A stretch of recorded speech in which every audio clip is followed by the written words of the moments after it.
এসে যখন দেখে ব্যাগের মধ্যে কিছু নাই, কাঁদতে কাঁদতে বাসার ঘর দরজার মধ্যে ঢুকে যায়, ঘরে ঢুকে যায়।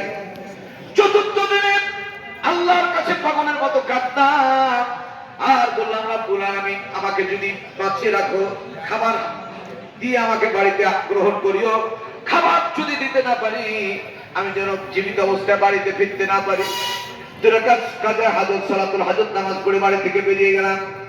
সেখানে রাস্তায় যাচ্ছি না, দেখতে পেলাম চারজন মানুষ কথাবার্তা বলতেছে।